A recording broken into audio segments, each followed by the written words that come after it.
ಭಟ್ಕಳ ತಾಲೂಕಿನ ಬೆಳಕೆಯ ಬಳಿ ಅರಬ್ಬಿ ಸಮುದ್ರದಲ್ಲಿ ಕೃತಕ ಬಂಡೆಗಳ ಸ್ಥಾಪನೆಗೆ ಇವತ್ತು ಚಾಲನೆ ಸಿಕ್ತು. ಈ ಕಾರ್ಯಕ್ರಮಕ್ಕೆ ಮೀನುಗಾರಿಕೆ ಹಾಗೂ ಜಿಲ್ಲಾ ಉಸ್ತುವಾರಿ ಸಚಿವ ಮಂಕಾಳ್ ಎಸ್ ವೈದ್ಯ ಸಮುದ್ರದಲ್ಲಿ ಚಾಲನೆ ನೀಡಿದ್ರು. ಬಳಿಕ ಸಚಿವರು ಆಳ ಸಮುದ್ರದಲ್ಲಿ ಯಾವುದೇ ಸುರಕ್ಷಾ ವಿಧಾನ ಇಲ್ಲದೆ ಧುಮುಕಿ ತನ್ನ ಸಾಹಸವನ್ನು ಪ್ರದರ್ಶಿಸಿ ಅಧಿಕಾರಿಗಳ ಹಾಗೂ ಮೀನುಗಾರರನ್ನ ಹುಬ್ಬೇರಿಸುವಂತೆ ಮಾಡಿದ್ದಾರೆ. ಕೃತಕ ಬಂಡೆಗಳನ್ನು ಅಳವಡಿಸಲು ತೆರಳಿದ ಸಚಿವರು ಮೊದಲು ಕೃತಕ ಬಂಡೆಗಳನ್ನು ಸುಮಾರು 5 ನಾಟಿಕಲ್ ಸಮುದ್ರದ ಮಧ್ಯೆ ತೆರಳಿ ಸಮುದ್ರದಲ್ಲಿ ಅದನ್ನು ಇಳಿಸಿದ್ದಾರೆ. ಬಳಿಕ ಮೀನುಗಾರರು ಜೊತೆಗೆ ಸ್ಥಳೀಯ ಎದುರು ನೋಡ್ತಾ ಇರುವಂತೆ ಆ ಸಮುದ್ರಕ್ಕೆ ಧುಮುಕಿದ್ರು. ಅಲೆಗಳ ಹೊಡೆತಗಳ ನಡುವೆ ಸಮುದ್ರದಲ್ಲಿ ಯೋಗಾಸನ ನಡೆಸಿದ್ರು. ಸುಮಾರು ಅರ್ಧ ಗಂಟೆಗೂ ಹೆಚ್ಚಿನ ಕಾಲ ನೀರಿನಲ್ಲಿ ವಿವಿಧ ಭಂಗಿಗಳನ್ನು ಪ್ರದರ್ಶನ ಮಾಡಿದ್ದು, 2 ಕೈಗಳನ್ನು ಮೇಲೆ ನಿಂತಿರುವ ದೃಶ್ಯವಂತೂ ಅಲ್ಲಿ ಸಾಮಾಜಿಕ ಜಾಲತಾಣಗಳಲ್ಲಿ ಸದ್ದು ಮಾಡ್ತಾ ಇದೆ.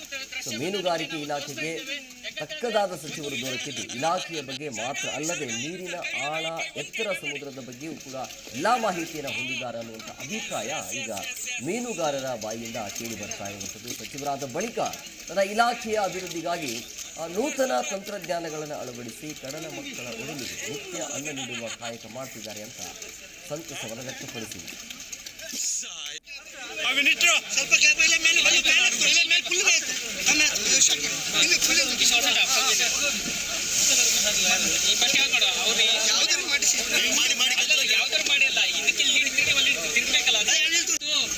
ತಮ್ಮ ಒಂದು ಇಲಾಖೆಯ ಕಾರ್ಯಕ್ರಮದ ಸಲುವಾಗಿ ಅರಬ್ಬಿ ಸಮುದ್ರಕ್ಕೆ ಬಂದಿದ್ರು. ಆದರೆ ಅರಬ್ಬಿ ಸಮುದ್ರದಲ್ಲಿ ಒಂದು ಕಾರ್ಯಕ್ರಮದ ಸಂದರ್ಭದಲ್ಲಿ ಸಮುದ್ರಕ್ಕೆ ಜಿಗಿದು ಅವರ ಒಂದು ಸಾಹಸವನ್ನು ಪ್ರದರ್ಶಿಸಿದ ಸಂದರ್ಭ ನಮಗೆ ಕಂಡು ನೋಡ್ತಾ ಇರ್ಬೋದು. ಯಾವ ರೀತಿಯಾಗಿ ಇವತ್ತು ಕೃತಕ ಬಂಡೆಗಳ ಸ್ಥಾಪನೆಯ ಒಂದು ಕಾರ್ಯಕ್ರಮ ಭಟ್ಕಳ ತಾಲೂಕಿನ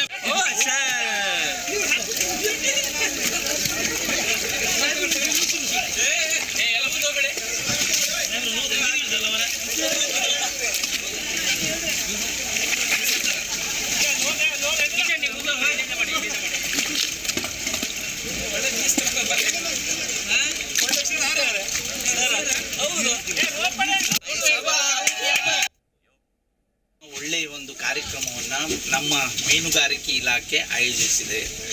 ಅದಕ್ಕಾಗಿ ಅದನ್ನು ಉದ್ಘಾಟನೆ ಮಾಡಲಿಕ್ಕೆ ನಾವು ಸಮುದ್ರಕ್ಕೆ ಬಂದಿದ್ದೇವೆ. ಇಲ್ಲಿ ಕೃತಕ ಬಂಡೆ ಅಂದೇಳಿ 17,37,00,000 ಒಂದು ಕಾರ್ಯಕ್ರಮ ಮಂಗಳೂರಿನಿಂದ ಕಾರವಾರವರೆಗೆ ಸಮುದ್ರದಲ್ಲಿ 55 ಕಡೆ ಆಗ್ತಾ ಇದ್ದೇವೆ. ನಾವು ಬೋಟಲ್ಲಿ ಬಂದು ಎಲ್ಲ ಅದು ಉದ್ಘಾಟನೆ ಮಾಡಬೇಕು, ನೋಡಬೇಕು ಅದು ಅಂದೇಳಿ ನಾವು ನಿಮ್ಮನ್ನು ಏನೋ ಸಂತೋಷ ಕಂಡೆ ಎಲ್ಲ ಅದನ್ನೆಲ್ಲ ಉದ್ಘಾಟನೆ ಮಾಡಿದ ಮೇಲೆ ತುಂಬ ಖುಷಿ ಆಯಿತು. ಭಾಳ ವರ್ಷದ ನಂತರ ಸಮುದ್ರಕ್ಕೆ ಇಳಿದು ಈಜಾಡಿದ್ದೇನೆ. ಉದ್ದೇಶ ಇಷ್ಟೇ, ಈಜು ಆರೋಗ್ಯಕ್ಕೆ ಒಳ್ಳೆಯದು. ಒಳ್ಳೆ ಒಂದು ಏನು ಈಜು ಪಟುಗಳಾಗಬೇಕು ಮತ್ತು ನಮ್ಮನ್ನು ನಾವು ರಕ್ಷಣೆ ಮಾಡ್ಕೊಳ್ಳೋದ್ರ ಜೊತೆಯಲ್ಲಿ ಇನ್ನೊಬ್ಬರನ್ನು ರಕ್ಷಣೆ ಮಾಡ್ಕೊಳ್ಳಿಕ್ಕಾಗ್ತದೆ. ನಾನು ಎಲ್ಲರಲ್ಲೂ ವಿನಂತಿ ಮಾಡಿಕೊಡ್ತೇನೆ, ಎಲ್ಲರೂ ಈಜುವುದನ್ನು ಕಲೀರಿ. ಇದು ಆರೋಗ್ಯಕ್ಕೆ ಭಾಳ ಒಳ್ಳೆಯದು. Exercise number 1 exercise ಈಜುವುದರಲ್ಲಿದೆ.